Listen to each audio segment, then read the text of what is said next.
Welcome to the Real News Network. I'm Anton Warnchuk in Baltimore. U.S. Vice President Joseph Biden was forced to apologize for rather factual comments he made at Harvard University last Thursday. Referring to the U.S.-led campaign in Iraq and Syria against the Islamic State, he said, quote, "Our allies in the region were the larger problem." Biden went on to say that various states involved in the war campaign against the Islamic State, such as Turkey, Saudi Arabia, and the United Arab Emirates, had been responsible for funding extremist jihadi groups, among them the al-Nusra Front and al-Qaeda, and were also fueling a Sunni-Shia proxy war. Meanwhile, Kurdish fighters look like they have been defeated in Kobani in the 3-week-long offensive by the Islamic State. Ankara has refused to allow fighters from the Kurdish Workers' Party, also known as the PKK, to cross the borders to fight against the Islamic State, nor has it provided military support in Kobani's defense. Turkish officials, meanwhile, are set to meet up with coalition officials about the next actions that they will take. Now joining us to discuss this from England is Patrick Cockburn. Patrick is the author of the book, The Jihadis Return, ISIS and the New Sunni Uprising. He has written 3 books about Iraq and has been a correspondent for The Independent of London, mainly in the Middle East, since 1990. Thanks for joining us, Patrick. So let's start off by getting your response to the comments made by Joe Biden about the various members of the coalition and their support for rebel groups. And why do you think that he was forced to apologize for something that was rather factual? Well, first of all, I found it refreshing because everything he said was true. It is true that Saudi Arabia, Turkey, United Arab Emirates, he didn't mention Qatar, but he could have, were the countries that fostered the growth of the Islamic State and of Jabhat al-Nusra, the al-Qaeda affiliate in Syria. It's true that they also encouraged a Sunni-Shia civil war. And it's also true, as he said, that the moderates don't really exist. The US has been looking for moderates in Syria. They're not there. Although in theory, the moderates are to be cultivated by the US and are then to fight both ISIS and the Assad government. So everything said was wholly true. I think it's rather depressing. He doesn't exactly fully apologize, but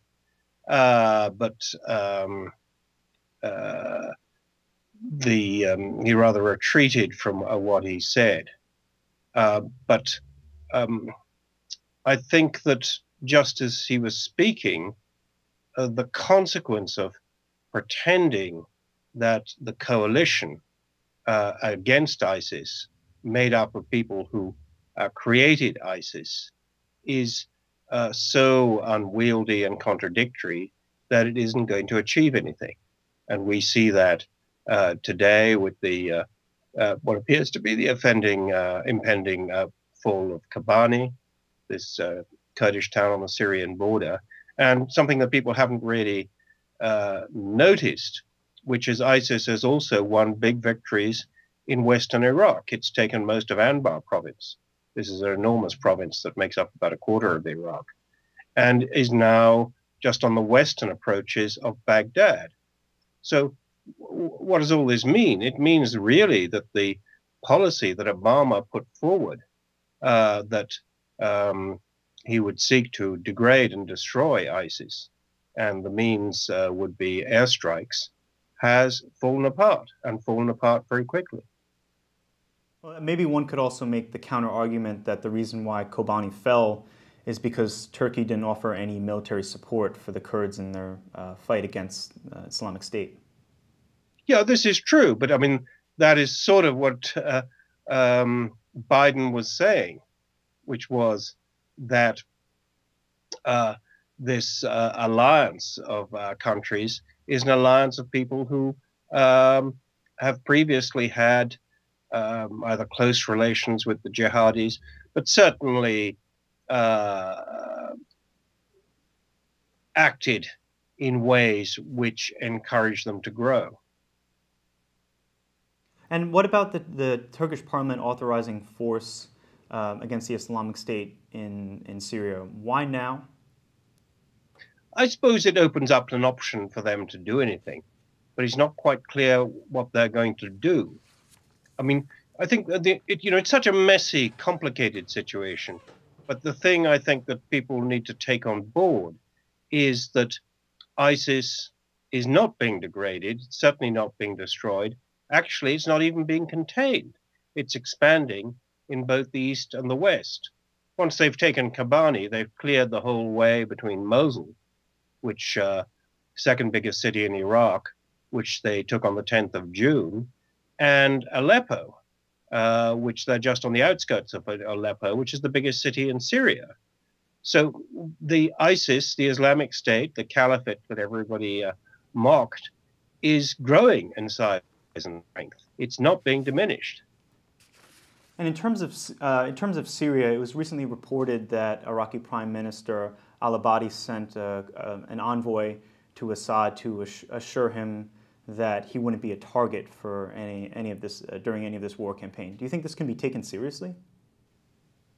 Well, I think, again, what strikes one is just how messy and contradictory U.S. policy, and indeed everybody else's policy, is towards Syria.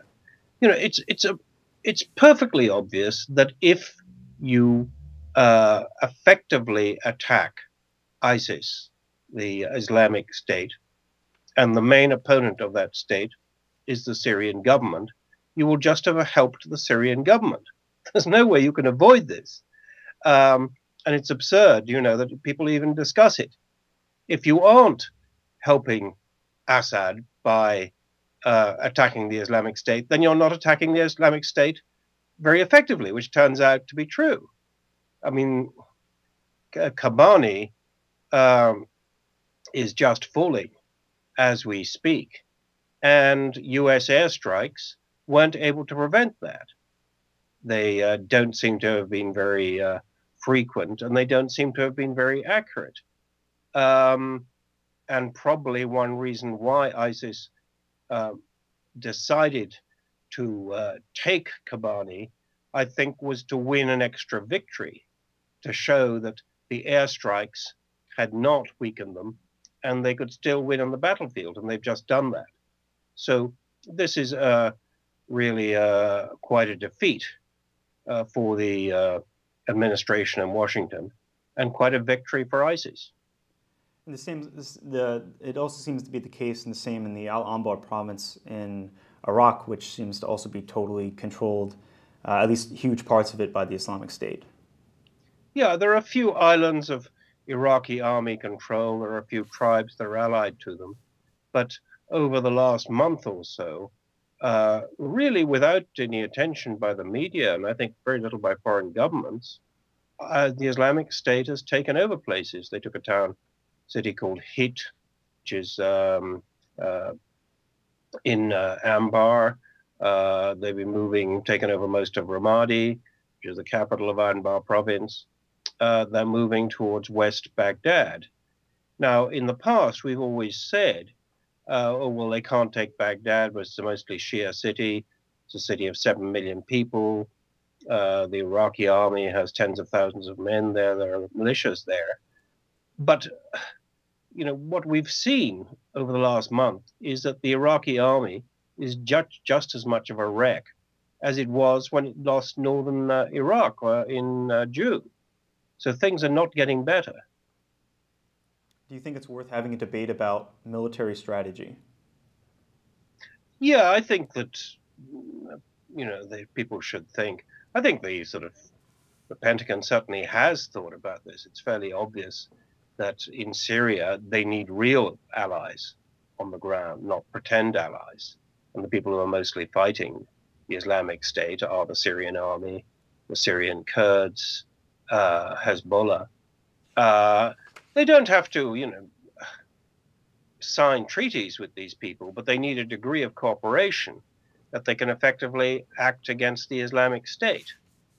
I mean, there seems to have been no coordination or even communication between the poor Syrian Kurds who've been fighting away in Kobani and the U.S. Air Force. So I think that the political weakness of the U.S. strategy, as outlined a couple of months ago when the airstrike started, has been exposed. That this whole policy is not working. Okay, Patrick Cockburn, author of The Jihadi's Return, thank you so much for joining us. Thank you. And thank you for joining us on the Real News Network.